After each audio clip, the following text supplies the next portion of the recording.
from the first half? It really was neither half. First half we weren't competitive tonight. We got off to a good start. I think some of the shots went down, but we didn't have the same competitive drive. I thought we had a couple good plays and a couple good moments in the first quarter, and you could feel it. I thought we should have been up 20 at the half. For them to be down 11 was our inability to really push, and that was just kind of a lack of competition that we needed in a game like this. You don't want a team like this to stick around, and this is the reason why. There was a big emphasis, points in the paint, keeping them out of the paint tonight. When you look at that area, how do you assess the job that you guys did? Fair at best. I thought they do a really good job of probing and on their penetration, finding late looks. JaVale really hurt us, crashing, making some drop-offs, and their bigs in general were just effective around the basket. But I thought we could have done a much better job of shrinking the floor, of applying a little bit more pressure on their cuts. They were hitting their bigs at the elbow, and they were just moving around, and we just didn't have the type of finish that we needed defensively. And if you don't mind me asking, just really quick, any update on Kevin Huerter? We saw him leave the floor at one point. I have no idea. Thank you. Sarah. Lloyd, how much did turnovers hurt you guys tonight, and what were kind of the biggest reasons for the? It's the lack of competition. In the same game, you get a 5-second back down and a half court violation. We didn't have we didn't really have any mojo. Those are two plays where we're just playing slow and doing things that are uncharacteristic. And I just thought, I don't know if that was fatigue. We were just out of sorts. And I just thought it was a quiet group. I thought for the first time, practice or non-practice, game or off the court, I thought that was the first time that we were a little disconnected or discombobulated. So it was just a weird day, weird feeling for guys out there. We never got the rhythm. Obviously, the shots weren't falling, the turnovers were high, and then they found life.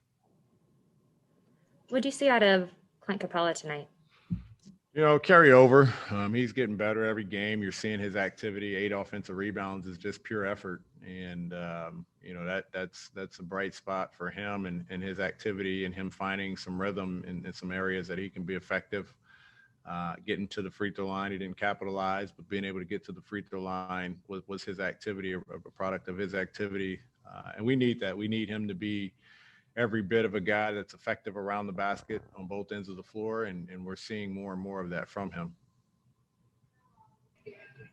Terrell Thomas. Coach, this is the first time with your new group and the new roster that you guys had a back-to-back. How much do you feel like that back-to-back maybe played in part in the slow start in the second half? And what went into your decision to leave the reserves out in the second half for such a long time? To leave them out? Yeah, it seems like they got slightly more minutes once Cleveland went on a run. We saw Trae Young was on the bench during that time. Once the lead was down to about 4 points, we saw Trae get off the bench. Was there any reason why during that stretch the reserves were out on the floor? It's the same rotation we've used in every game. They actually reduced it. I actually brought the starters back in the fourth quarter a little bit earlier. We had a somewhat of a lead. I think it was 11 when I took most of the starters out, and we didn't finish the third quarter well, and it ends up being a 4-point game. And it's really a 1-possession, 2-possession game early in the fourth. And I just thought if we could slowly, I think I subbed Bogey in first and ended up bringing Kevin pretty much after that.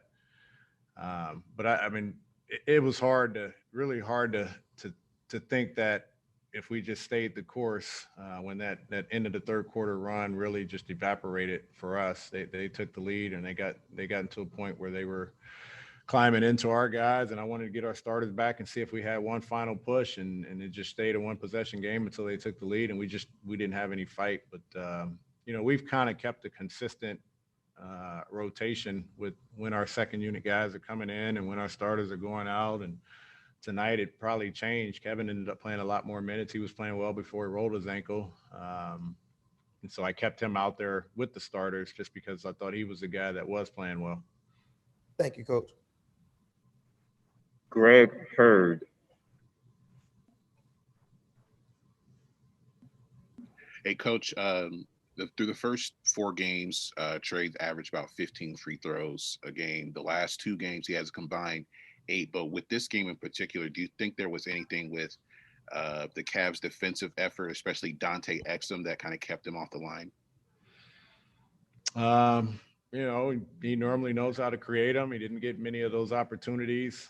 Where guys, obviously, if you watch film, you start to learn how to defend a guy. And, you know, hopefully if you're disciplined and you're doing your defensive game plan, you can avoid being in those situations where you're fouling. And I thought they did a good job. JB had his guys ready to defend without fouling. And he's the main guy. He's been leading the league thus far. And they did a good job of keeping him off the free throw line. Thanks, Coach.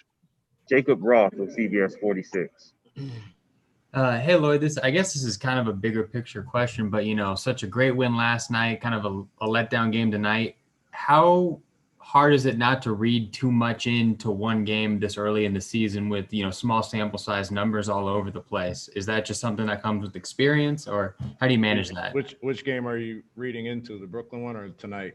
I guess, you know, both. You know, I guess you can't get too high or too low. How do you avoid trying to take too much from just one up or down, one way or the other? I don't. Every game you learn from, you try and correct your mistakes. I think I said it yesterday. You know, you don't celebrate much in this league, and we weren't going to celebrate Brooklyn knowing we had a 2-hour fight and got home at 3 and we had a game to play.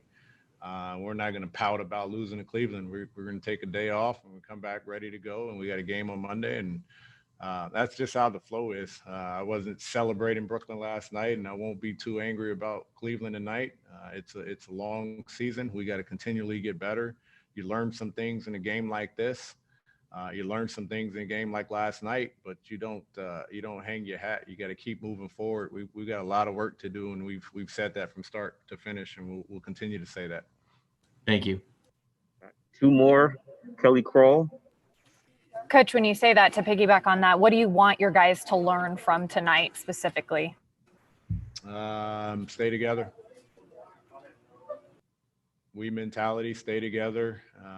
You know, we need everybody. We need everybody to bring it, and we need everybody to support each other. It's really that. You know, you're in a back-to-back. You kind of assume some guys may be tired. It's no excuse, but it's just a reality. And you're hoping other guys. I thought BG came in again and gave us a hell of a spark in that second quarter. And you're going to need that in games like this. But that's really the testament of a team. We have to stay together. We have to be able to incorporate different guys at different times. And when you're struggling to score, or you're struggling to rebound, or you're struggling to do certain things, you need someone to come in and give you a spark. And BG did that tonight in the second quarter. We just didn't have enough of it from a lot of guys in the second half.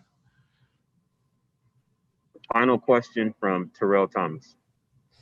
Coach, you mentioned a moment ago that you felt like tonight the guys just didn't have the mojo they've had early this season. Communication wasn't there.